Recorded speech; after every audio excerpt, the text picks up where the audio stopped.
আচ্ছা, তো helical spring এটা বলার আগে আমি আপনাদেরকে স্প্রিং সম্পর্কে কিছু বলে স্প্রিং কিভাবে ডিজাইন করা যায় তো সেটার আমি একটা থিওরিটা বলে দিব ইনশাল্লাহ। টিউটোরিয়ালটা আমি শুরু করব, যতদূর সম্ভব হয় দেখাবো, বাকি টিউটোরিয়াল ভিডিওটা ইউটিউব লিংক আমি দিয়ে দিব।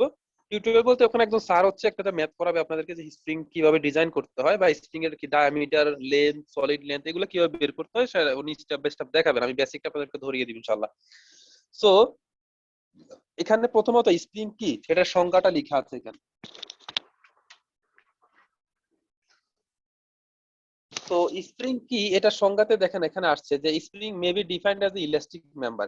স্প্রিং হচ্ছে একটা ইলাস্টিক মেম্বার যেটার কাজ হচ্ছে কি কি ডিফ্লেকশন হবে এবং ডিস্টোর হবে। কি করবে সেটা ডিফ্লেক্ট এবং ডিস্টোর হয়ে আপনার কি করবে, একটা অ্যাপ্লাইড লোড যখন আপনি প্রয়োগ করবেন তখন সেটা ডিসপ্লেক্ট হয়ে যাবে এবং ডিফ্লেক্ট বা ডিস্টোর হবে, অর্থাৎ সংকুচিত হয়ে সে কি করবে, আপনার এই যে অ্যাপ্লাইড লোডটাকে সে ক্যারি করবে। ঠিক আছে, আবার আপনি যখন লোডটা সরিয়ে দিবেন সেটা হচ্ছে পুনরায় আগের অবস্থানে চলে যাবে। তো এটুকু আপনারা সবাই জানেন যে স্প্রিং এর মৌলিক কাজ হচ্ছে এটা। তো স্প্রিং এর কিছু ক্যাটাগরিজ আছে, তো ওই ক্যাটাগরিজটা আসলে এই পিডিএফ এ দেয়নি, সেজন্য আমি হচ্ছে ক্যাটাগরিজটা আপনাদেরকে স্পেশালি হচ্ছে একটা ইয়ে থেকে দেখাবো।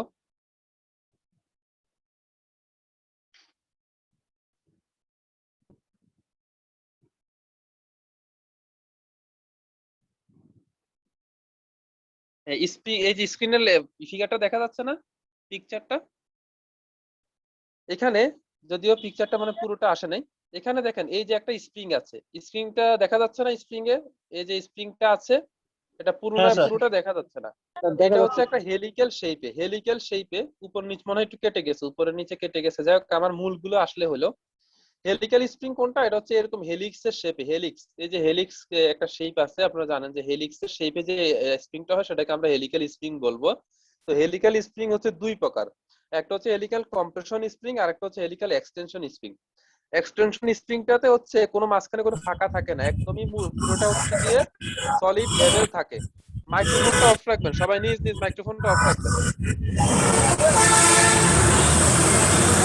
এই ক্লাসের টাইম গুলো খুবই নষ্ট করে এরকম স্টুডেন্টরা, কিরকম একটা অবস্থা, এরকম স্টুডেন্টদের কারণে হচ্ছে নষ্ট হয় টাইম গুলো। তো হেলিক্যাল কম্প্রেশন স্প্রিং কোনটা, সেটা হচ্ছে এই যে স্প্রিংটা আছে সেটা দেখালাম যেটা। আচ্ছা, আপনারা কেউ মেবি হচ্ছে কি স্ক্রিন ওএস ইউজ করছেন, এমডি মেহেদি। তো যেটা বলছি যে এই যে স্প্রিংটা আছে এই স্প্রিংটা হচ্ছে কি একটা হেলিক্যাল কম্প্রেশন স্প্রিং, যে স্প্রিং এর মধ্যে দিয়ে আমরা হচ্ছে কম্প্রেশন ফোর্স যখন দিব তখন সেটা কম্প্রেসড হয়ে যাবে বা সংকুচিত হয়ে যাবে। আর দ্বিতীয়টা হচ্ছে কি হেলিক্যাল এক্সটেনশন স্প্রিং, যেটাতে হচ্ছে কি কি এটাকে আপনি টানবেন, অর্থাৎ কি টেনশন ফোর্স দিবেন এটার মধ্যে, আপনি টেনশন ফোর্স যখন প্রয়োগ করবেন তখন এটা হচ্ছে গিয়ে বর্জিত হবে। এই জন্য এটার মাঝখানে এক্সটেনশন স্প্রিংটার মাঝে কোনো গ্যাপ থাকে না, আর কম্প্রেশন স্প্রিংয়ের মাঝখানে হচ্ছে গ্যাপ থাকে। কম্প্রেশন স্প্রিং এর উপরে লোড প্রয়োগের ফলে হচ্ছে কি এটার গ্যাপ গুলো পূর্ণ হয়ে যাবে, দেখতে এটাকে এক্সটেনশন স্প্রিং এর যে শেপটা আছে এটার মধ্যে দেখা যাবে। আর এক্সটেনশন স্প্রিং যখন আপনি বল দিয়ে টানবেন, দুই পাশে দুইটা আংটা লাগানো আছে এখানে দেখেন বা হুক লাগানো আছে, হুক দিয়ে যখন টানবেন তখন সেটা আবার কম্প্রেশন স্প্রিং এর শেপে দেখানো হবে। আমার কথা বুঝতে পারছেন আপনারা? জি স্যার। জি স্যার। আচ্ছা, আর স্ক্রিনের মধ্যে যে মার্কিং গুলো করছে ওনাকে রিমুভ করতে বলবেন কেন?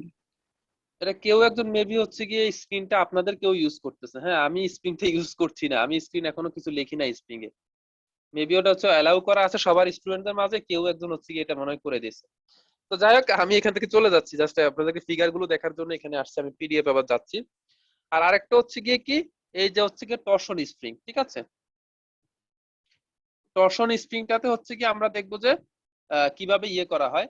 এই যে টরশন স্প্রিংটা হচ্ছে এইভাবে দুইটা হুক থাকে। ঠিক আছে, তো টরশন স্প্রিং আপনি দুই পাশ থেকে এরকম করে ঘুরাতে পারেন, দুইটাকে দুই দিকে হচ্ছে গিয়ে বিপরীত দিকে হচ্ছে গিয়ে টরশনাল ফোর্স দেওয়া হয়, যে একটাকে আপনি এদিকে টানলেন আর একটাকে হচ্ছে এদিকে টানলেন। তো এরকম লোড যখন থাকে সেটাকে ক্যারি করার জন্য টরশন স্প্রিংটা ব্যবহার করা হয়। আর এই স্প্রিংটাকে আপনারা কোনো ট্রাকের পিছনে দেখেছেন, কোনো ট্রাকের চাকার উপরে এই স্প্রিং গুলো দেখেছেন কখনো, লিফ স্প্রিং বা ল্যামিনেটেড স্প্রিং? স্যার ল্যামিনেশন দেখে। হ্যাঁ স্যার। হ্যাঁ, জি স্যার, ট্রাকের দেখছি। উপরে কি হয়, প্রচুর লোড হয়, তো তখন আপনার হচ্ছে হেলিক্যাল স্প্রিংটা কাজ করবে না, সেখানে অত লোড ক্যারি করার জন্য হেলিক্যাল স্প্রিং সাফিসিয়েন্ট না। ঠিক আছে, তো সেক্ষেত্রে আমরা এরকম লিফ স্প্রিং ব্যবহার করি হয়। এগুলো অনেকগুলো ইলাস্টিক ম্যাটেরিয়ালের বারের মতো প্লেট থাকে, যেগুলো এভাবে জয়েন্ট থাকে, এই জন্য হচ্ছে এগুলা এইটা উপর থেকে যে হচ্ছে এখানে একটা ইমব্যালেন্সড হবে হলে যে নাড়াচাড়া ভাইব্রেশনটা হয় সেই ভাইব্রেশনটাকে এটা কনজিউম করে বা অ্যাবজর্ব করে। আর আরেকটা স্প্রিং হচ্ছে সম্পূর্ণ কনিক্যাল স্যার স্প্রিং। গাড়ির লোডটা কিন্তু এই স্প্রিং এর উপরেই পড়ে, সম্পূর্ণ গাড়ির লোডটাই। হ্যাঁ, সেজন্য হচ্ছে সেখানে আমাদের এই স্প্রিং গুলো কাজ করবে না, ঠিক আছে। নর্মাল রিক্সা টিক্সাতে হচ্ছে দেখবেন এগুলো দেয়, বাট একটু বড় গাড়িতে গুলোতে এগুলো দেয়। সো কনিক্যাল স্প্রিংটা হচ্ছে, তো আমাদের মেইনলি স্প্রিংটা আমরা যেটা ডিজাইন দেখবো, ডিজাইন সেটা শিখবো আমরা হেলিক্যাল কম্প্রেশন স্প্রিংটা দেখবো ইনশাআল্লাহ। তো এতটুকু আমি এখানে আপনাদেরকে আনছি আসলে ফিগার গুলো আপনাদেরকে দেখানোর জন্যই আনছি আসলে, ফিগার গুলোর সাথে বাস্তবিক ভাবে আমরা যেন মিলিয়ে দেখতে পারি জিনিসগুলো। তাই তো এখন আমরা একটা হেলিক্যাল কম্প্রেশন স্প্রিং এ কিভাবে ডিজাইন করতে পারি সেই জিনিসটা দেখবো। হ্যাঁ, এই যে এটা এখান থেকে আসছি এবার আমরা, যে এই যে হেলিক্যাল স্প্রিং, এই যে ইম্পর্টেন্ট টাইপস অফ স্প্রিং, এখানে হেলিক্যাল স্প্রিং, এই যে এটা হেলিক্সের মতো শেপ হবে এরকম হেলিক্যাল স্প্রিং। তো আরেকটা হচ্ছে স্পাইরাল স্প্রিং আছে এরকম, সেটা ওখানে ছিল না, এটা বেশি একটা ব্যবহৃত আমি দেখি নাই তেমন একটা। আরেকটা হচ্ছে লিফ স্প্রিং, যেটা আমি বললাম, এই যে লিফ স্প্রিং ট্রাকের বিষয়টা যেটা বললাম, সেটা হচ্ছে এরকম ফ্ল্যাট অনেকগুলো বার থাকবে, এই বার এরকম করে ক্রমবর্ধমান হচ্ছে গিয়ে লেন্থের কিছু বার থাকে। তো এগুলো অটোমোবাইলের বিষয়, আমরা চলে যাচ্ছি হচ্ছে আমাদের হেলিক্যাল স্প্রিং এ। তো হেলিক্যাল স্প্রিং এর আগে আমি আপনাদেরকে সূত্রগুলো প্রমাণ করে দেখাবো, বা সূত্রগুলোর সাথে পরিচয় করাবো, প্রমাণ না অ্যাকচুয়ালি পরিচয় করিয়ে দিব। যে একটা হেলিক্যাল স্প্রিং যদি এটা হয়, যে এখানে হচ্ছে কি মনে করেন কোনো একটা পয়েন্টের সাথে এটাকে হচ্ছে আপনি লাগিয়ে দিয়েছেন ফিক্সড করে, তো ওই স্প্রিংটা হচ্ছে দেখতে এরকম, সেটার হচ্ছে যে গুলো আছে তারগুলো আছে, সেটার ডায়ামিটার হচ্ছে স্মল ডি, এই যেখানে লেখা আছে স্মল ডি, ভালো করে হয়তো দেখা যাচ্ছে না। স্মল ডি হচ্ছে গিয়ে কি, যে তার দিয়ে, যে তারকে আপনি মুড়িয়ে বা যে রড দিয়ে যেটাই হোক না কেন, যেটাকে আপনি হচ্ছে এরকম মুড়িয়ে স্প্রিং বানাবেন, সেটার ডায়ামিটার হচ্ছে ডি। আর এই ক্যাপিটাল ডি হচ্ছে গিয়ে, সেটা হচ্ছে স্মল ডি, এটা হচ্ছে স্মল ডি। আর ক্যাপিটাল ডি হচ্ছে গিয়ে স্প্রিং এর এই যে দুইটা প্রান্তের যে ডায়ামিটার, এটা হচ্ছে আউটার ডায়ামিটার বলবো আমরা একটা স্প্রিং এর। তো এইটা হচ্ছে ক্যাপিটাল ডি। আর স্মল ডি হচ্ছে ওই যে রডটা বা তার যেটা আছে, সেটা যেটাকে মুড়িয়ে আপনি হচ্ছে কি স্প্রিংটা বানাবেন, সেটার ডায়ামিটার হচ্ছে কি স্মল ডি। তো আর এই ডব্লিউ হচ্ছে কি এক্সিয়াল লোড, যে এক্সিয়াল লোড হচ্ছে আমরা এটার উপরে প্রয়োগ করব। তাহলে আমরা কিছু সেখান থেকে কিছু সম্পর্ক আমাদের স্থাপন করতে হবে, যে সম্পর্কগুলো স্থাপন করব কিভাবে। আচ্ছা, সি একটা গুরুত্বপূর্ণ জিনিস আর এন একটা গুরুত্বপূর্ণ জিনিস। এন হচ্ছে কি নাম্বার অফ অ্যাক্টিভ কয়েল, যে কয়টা কয়েল এখানে অ্যাক্টিভ আছে, অ্যাক্টিভ আছে কয়টা কয়েল। তো বলবেন স্যার অ্যাক্টিভ ইনঅ্যাক্টিভ কি, কোন কোন কয়েলের সেটা আমরা বলবো যে এই মাথার ফিনিশিংটা এক এক রকম হয়। একটা হচ্ছে দুইটা মাথায় রাউন্ড হয়, কোনগুলো মাথায় হচ্ছে কি পুরোটা, সেটা আমরা পরে দেখাবো সময় পেলে ইনশাল্লাহ। তো সেটার উপর আমি বলছি যে অ্যাক্টিভ কয়েল হচ্ছে কি যতগুলো কয়েল হচ্ছে সরাসরি লোড ক্যারি করতে ভূমিকা পালন করবে, সেটা আমরা অ্যাক্টিভ অ্যাক্টিভ থাকবে, সেটাকে আমরা অ্যাক্টিভ কয়েল বলবো। তার মাঝে কিছু ইনঅ্যাক্টিভ বা অর্ধ কয়েল থাকে, যেগুলো দিয়ে আমরা হচ্ছে গিয়ে মাথার মধ্যে কিছু ইনঅ্যাক্টিভ বা অর্ধ কয়েল থাকে, যেগুলো তেমন একটা লোড সাপোর্ট করতে তেমন একটা ভূমিকা রাখবে না আমাদের। তো আমি এটা যতদূর বুঝি অ্যাক্টিভ কয়েল দিয়ে, সেটা আপনাদেরকে বলার ট্রাই করলাম। আমার আই হোপ এই বিষয়টা এরকমই আসলে। তো নাম্বার অফ অ্যাক্টিভ কয়েল হচ্ছে কি, সেটা হচ্ছে এন। এখন সি হচ্ছে স্প্রিং ইন্ডেক্স, এটা খুবই গুরুত্বপূর্ণ আমাদের লাগবে, সেটা হচ্ছে D by D, capital D by small D for circular wire. Capital D কোনটা, সেটা হচ্ছে আমি বলেছি যে আমাদের স্প্রিংটার হচ্ছে ওভার টোটাল ডায়ামিটারটা, সেটা হচ্ছে ক্যাপিটাল ডি। আর স্মল ডি হচ্ছে কোনটা, সেটা হচ্ছে এই যে স্প্রিং এর যে ওয়্যার আছে, এটাকে আমি ওয়্যার বলছি বা তার বলি বা রড যেটাকে বলছি, সেটার হচ্ছে ডায়ামিটার স্মল ডি। এটা হচ্ছে ফর সার্কুলার ওয়্যার, কারণ কি আমাদের যদি কোনো একটা ওয়্যার যদি এরকম হয় যে রেক্টেঙ্গুলার কোনো একটা শেপকে বাঁকা করে আমরা স্প্রিং করি, তাহলে সেই ক্ষেত্রে কিন্তু এটা হবে না। আমরা যেটা করছি সেটা হচ্ছে এরকম সার্কুলার ওয়্যার, যেটাকে আমরা বাঁকা করে সার্কুলার শেপের কোনো ওয়্যারকে বাঁকা করে যদি আমরা স্প্রিং করি, তাহলে সেটার ক্ষেত্রে আমরা করছি এখন। তো স্প্রিং ইন্ডেক্স হচ্ছে এই দুইটার অনুপাত। আর এল হচ্ছে কি লেন্থ অফ স্প্রিং ওয়্যার, এই যে পুরোটা লেন্থ কতটুকু হবে সেটা। তারপর জি হচ্ছে মডুলাস অফ রিজিডিটি। হ্যাঁ, তো এই বিষয়গুলো, এক্স হচ্ছে ডিফ্লেকশন, কি হচ্ছে অ্যাঙ্গেল অফ টুইস্ট, যাই হোক। তো এরকম অনেকগুলো বিষয় আসবে, আমরা এখন রিলেশন গুলো দেখার চেষ্টা করবো যে রিলেশন গুলো কেমন হয়। তো মনে করেন আপনি একটা লোড ঝুলানোর ফলে এরকম এক্স একটা ডিফ্লেকশন হয়েছে, ঠিক আছে, এক্স একটা ডিফ্লেকশন হয়েছে, যেটা আদি অবস্থান থেকে নিচে নেমে আসছে ডব্লিউ লোড ঝুলানোর ফলে। তো এখন আমরা দেখি যে রিলেশন গুলা কেমন হয়। এটা হচ্ছে টরশন ফর্মুলা, টরশনের একটা ফর্মুলা আছে, এই যে এটা হচ্ছে টর্ক বাই জে, যে হচ্ছে একটা ম্যাটেরিয়াল প্রপার্টি। এটা হচ্ছে গিয়ে টরশনের একটা ফর্মুলা। জি হচ্ছে গিয়ে আমরা যেটা বললাম এখান থেকে, যে মডুলাস অফ এই যে রিজিডিটি, জি। তারপর হচ্ছে থিটা হচ্ছে গিয়ে অ্যাঙ্গুলার ডিফরমেশন, আই হচ্ছে, সেগুলো আমাদের এত গুরুত্ব না, আমরা আসলে এখান থেকে সূত্রটা দেখলে হলো যে আমাদের স্প্রিং এর ডিফ্লেকশনের সূত্র হচ্ছে এটা, এটা মনে রাখতে হবে আমাদেরকে, যে এক্স হচ্ছে ডিফ্লেকশন, সেটা ইজ ইকুয়াল টু হচ্ছে এইচ ইন্টু ডব্লিউ মানে লোড, কতটুকু আপনি ঝুলালেন সে লোডের পরিমাণ, আর ডি হচ্ছে কি ক্যাপিটাল ডি, ওই যে বললাম আমি যে ডায়ামিটার, এই যে ডায়ামিটার অফ দ্য স্প্রিং, হ্যাঁ ডায়ামিটার অফ দ্য স্প্রিং, আর হচ্ছে আমার এই এখানে সরি এই যে ডিফ্লেকশন কোথায় গেল, এই যে হ্যাঁ, আর এন হচ্ছে নাম্বার অফ অ্যাক্টিভ কয়েল, আর জি হচ্ছে মডুলাস অফ রিজিডিটি, আর ডি হচ্ছে গিয়ে কি সার্কুলার ওয়্যারের ডায়ামিটার। ঠিক আছে, তো এটা হচ্ছে আমাদের ডিফ্লেকশনের সূত্র। এখন স্প্রিং এর একটা স্টিফনেস থাকে, স্টিফনেস এর সাথে কি আপনারা পরিচিত আছেন? স্প্রিং এর স্টিফনেস বলতে কি বোঝায়? না স্যার। না স্যার। স্টিফনেস হচ্ছে কি আমি আপনাদেরকে বলি যে স্প্রিং এর স্টিফনেস হচ্ছে কি ওই যে F is equal to K X, spring এর একটা সূত্র আছে যে F is equal to K X, K হচ্ছে স্প্রিং ধ্রুবক, আমরা যেটাকে আগে স্প্রিং ধ্রুবক বলতাম 9-10 বা ডিপ্লোমাতে হয়তো আপনারা বলেছেন, সেই স্প্রিং ধ্রুবকটাকে আসলে এখানে স্টিফনেস বলবো আমরা। তো এই দেখেন W equal to K x, x হচ্ছে ডিফ্লেকশন, কে হচ্ছে কি স্প্রিং ধ্রুবক, আর হচ্ছে ডব্লিউ ইজ ইকুয়াল টু হচ্ছে লোড। তো কোনো একটা স্প্রিং এর ভিতরে আপনি যে পরিমাণ লোড দিবেন, সেই লোডের পরিমাণের সাথে ডিফ্লেকশনের এবং স্প্রিং এর ধ্রুবক, যেটাকে এখানে স্প্রিং স্টিফনেস বলা হয়েছে, সেটা সম্পর্ক।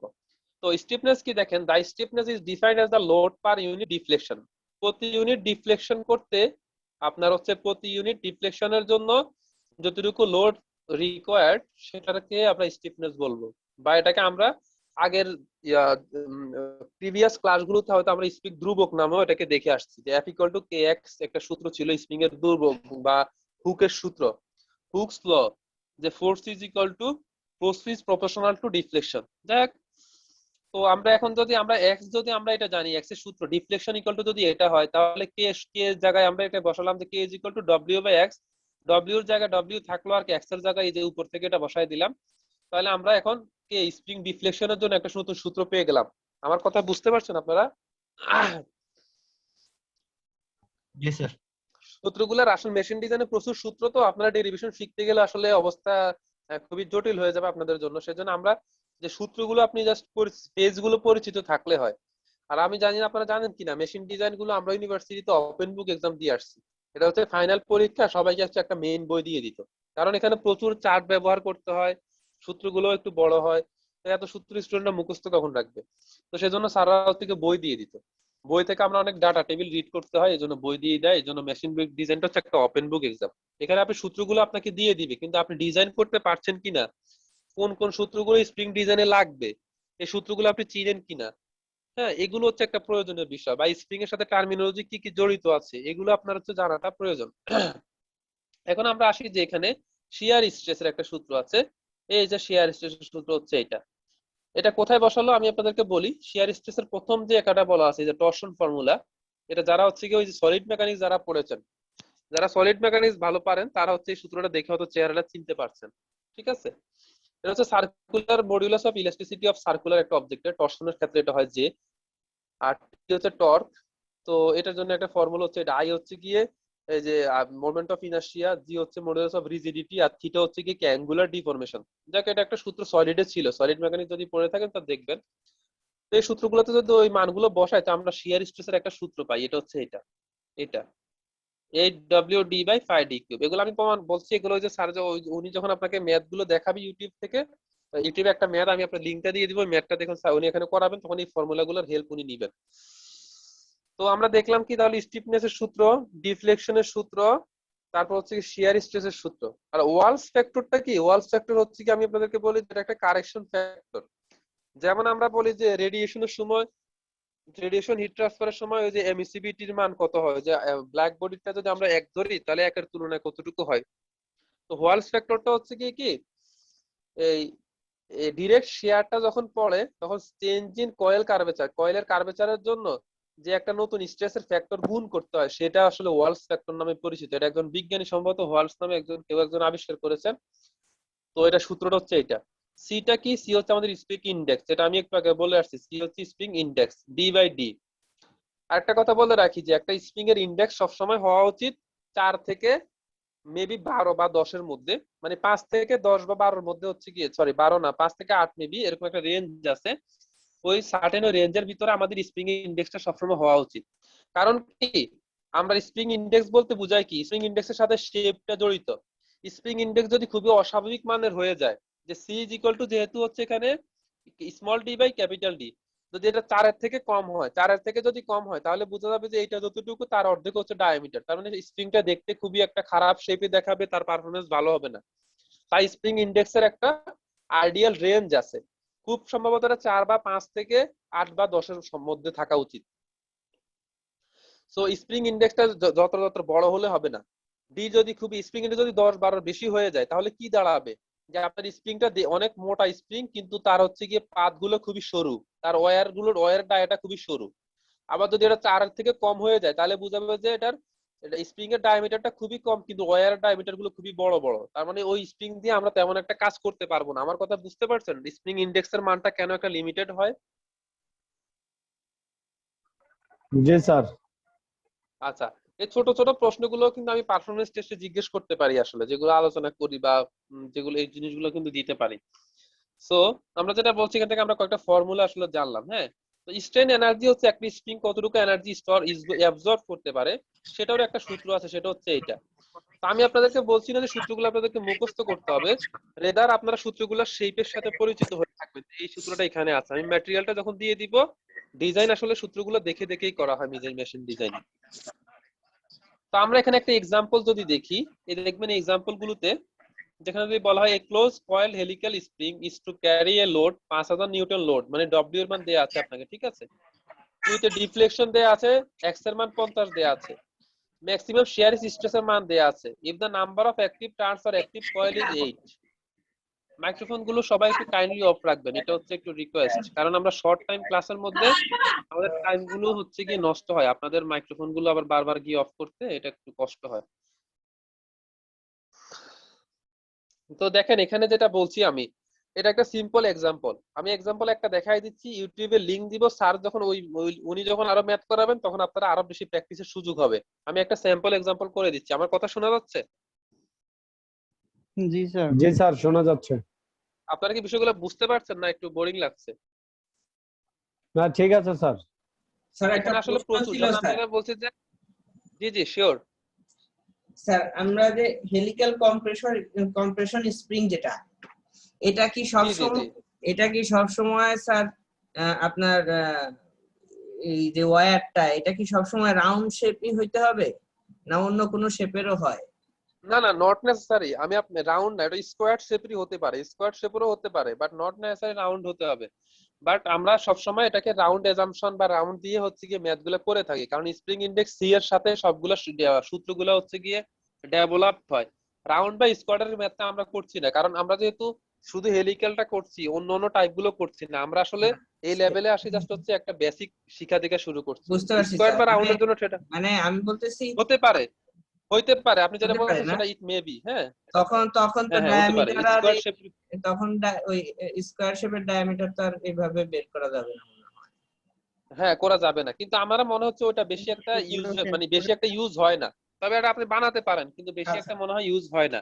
বা আপনার সার্কুলার শেপ হলে সেই স্ট্রেসটা যেভাবে সমভাবে ইউনিফর্মলি সবখানে ডিস্ট্রিবিউট হবে, ওই আপনার স্কোয়ার শেপ হলে সেটা সেরকম ভাবে হবে কিনা বা ওইরকম পারফরমেন্স দেখাবে কিনা, এটা হচ্ছে আমার একটু আছে, যে ওটা আসলে এই জন্য মেবি এটাই আমরা দেখি সবখানে এটাই ব্যবহার হয়। আর হেলিক্যাল কম্প্রেশন আমরা কেন চুজ করলাম, আপনি দেখবেন যে আপনার চোখে আশেপাশে যদি দেখেন, দেখবেন যে বেশিরভাগ ক্ষেত্রে আপনার হেলিক্যাল কম্প্রেশন ইউজ হয় আমাদের, ঠিক আছে। এই জন্যই হয়তোবা এটাকে আমাদের বিএসসি কোর্সে এটাকে বেশি সিলেক্টেড করা হয়। বিএসসি কোর্সে আসলে স্প্রিং এর ক্ষেত্রে আমরা হেলিক্যাল স্প্রিংটা আমরা নিজেরা পড়ে আসছি, বেশি একটা ডিজাইন। তারপর বিয়ারিং এর ক্ষেত্রে জার্নাল বিয়ারিং, আরো যে বিয়ারিং গুলো আছে। তো আসলে যেটা বলছিলাম, এই একটা মেথাডকে আমি দেখাই দেই, যে এখানে বলা আছে আপনাকে লোডের মান দেয়া আছে, ডিফ্লেকশনের মান দেয়া আছে, ম্যাক্সিমাম শিয়ার স্ট্রেসের মান দেয়া আছে, নাম্বার অফ অ্যাক্টিভ টার্নের মান দেয়া আছে, আর আপনাকে বের করতে হবে ওয়্যার ডায়ামিটার কত হওয়া উচিত, মিন কয়েল ডায়ামিটার কত হওয়া উচিত, ওয়েট অফ দ্য স্প্রিং। যাই হোক, এটা হয়তো আমরা ওইগুলা বের করলে ওয়েট বের করতে পারবো, এটা আমাদের মেইন ফোকাস না। তো আমরা দেখি এখান থেকে, দেখেন এখানে স্ট্রেস, যেহেতু স্ট্রেসের মান যেহেতু আমাকে দেয়া আছে, তো আমরা এখান থেকে স্ট্রেসের ইকুয়েশনটা যদি বসিয়ে দেই, স্ট্রেসের ইকুয়েশনটা বসিয়ে দিলাম, এই যে এটা, আমরা এটাকে একটু যদি এটা সাইজ করে নিয়েছিলাম, এই যে স্ট্রেসের ইকুয়েশন ওনারা এটা ইউজ করছে, আমরা এটাকে একটু সাইজ করে নিলাম। তো সমস্যা নেই, আপনি যদি এটাও যদি ব্যবহার করতে চান, তো এখান থেকে কি কি আপনি পাবেন।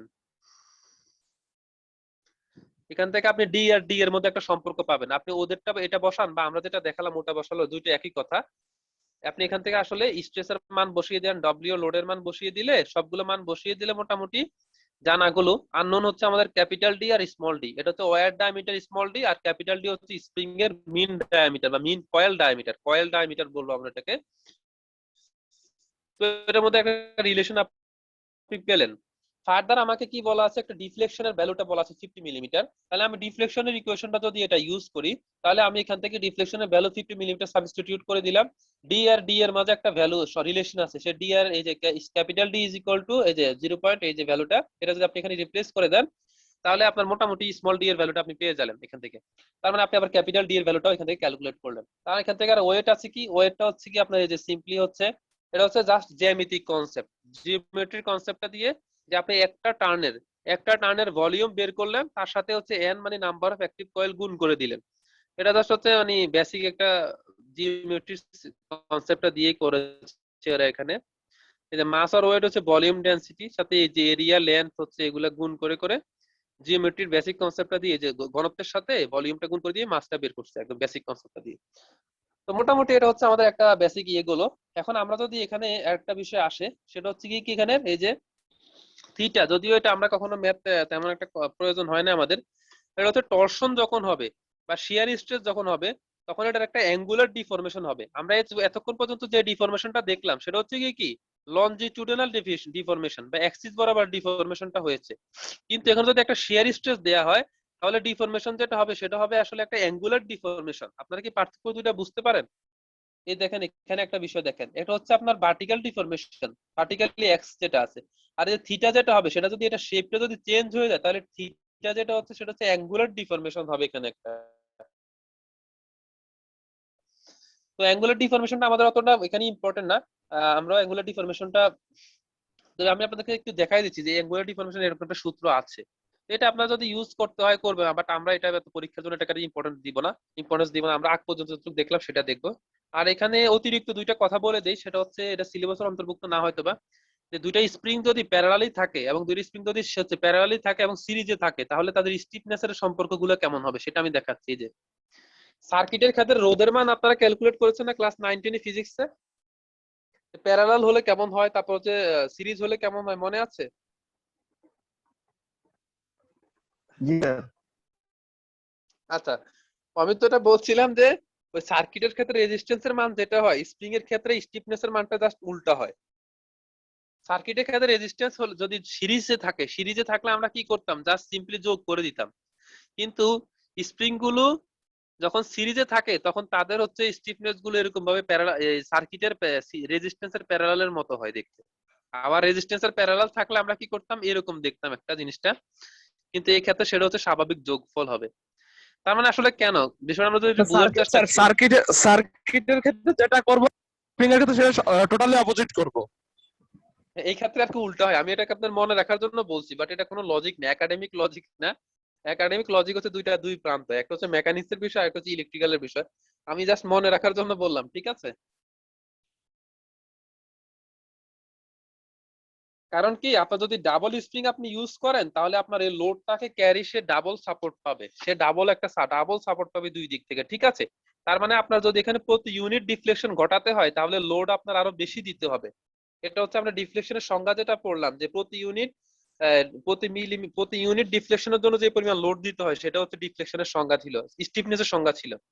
তো এখানে যদি একটা ডাবল স্প্রিং থাকে, তাহলে দুই দিক থেকে সে সাপোর্ট পাবে বা দুই দিক থেকে তাকে রেজিস্ট বা বাধা দিবে। বাধা যদি দুই দিক থেকে হয়, তাহলে তাকে লোড আরো বেশি পরিমাণে দিতে হবে। তার মানে সিম্পলি এটাকে যোগ হবে। আর এখানে যেহেতু একটা সেম স্প্রিং, এখানেও সিমিলার কনসেপ্ট হবে না, বাট এখানে এই জন্য প্যারালাল হয়ে গেছে। তো যাই হোক, এটা আমাদের নন একাডেমিক কনসেপ্ট ছিল, যেহেতু পিডিএফ এর মধ্যে ছিল আমি একটু দেখাই দিলাম, বাট এটা দিয়ে একটা জবে দেখলাম যে এটা দিয়ে ম্যাথ আসছে, এই দুইটা সূত্র দিয়ে একটা ম্যাথ আসছে, তো আপনাদের লাগতে পারে রিয়েল লাইফে, তাই একটু দেখাই দিলাম। তা আমাদের মোটামুটি যতদূর সিলেবাসের আমার মানে আমরা আজকে যতদূর ফর্মালি পড়ছি, সেটা হচ্ছে আমাদের এই যে স্ট্রেসের সূত্রগুলা পড়বেন আপনারা, সূত্র মানে স্টিফনেসের সূত্র, ডিফ্লেকশনের সূত্র, স্টিফনেসের সূত্র, শেয়ার স্ট্রেসের সূত্র, ওয়ালস ফ্যাক্টর যদি মাঝে প্রয়োজন হয় আপনাদের রিয়েল লাইফে সেজন্য একটু দেখিয়ে দিলাম, বাট ওয়ালস কারেকশন ফ্যাক্টর আমরা ম্যাথ করবো না পরীক্ষার সময়। আমরা মোটামুটি এরকম স্ট্রেনটাও আমরা মাঝে মাঝে ব্যবহার করতে পারি যে শক্তি কতটুকু স্টোর হবে, একটা স্প্রিং যদি এই পরিমাণ যদি হয় তাহলে তার হচ্ছে কতটুকু ডিফ্লেকশন হবে তার মধ্যে, সরি এনার্জি স্টোর কতটুকু থাকবে তার ভিতরে, স্ট্রেন এনার্জি কতটুকু থাকবে সেটা। তো মোটামুটি বেসিক কনসেপ্টটা বোঝা গেল। জি স্যার। জি স্যার। আচ্ছা রেকর্ডিংটা স্টপ করে দেন, আমি এবার একটা ইউটিউব যে ভিডিওটা দেখিয়ে যে আমি যতদূর সম্ভব হয় পুরোটা শেষ করতে পারবো না, বাট আমি একটু দেখাই দিচ্ছি।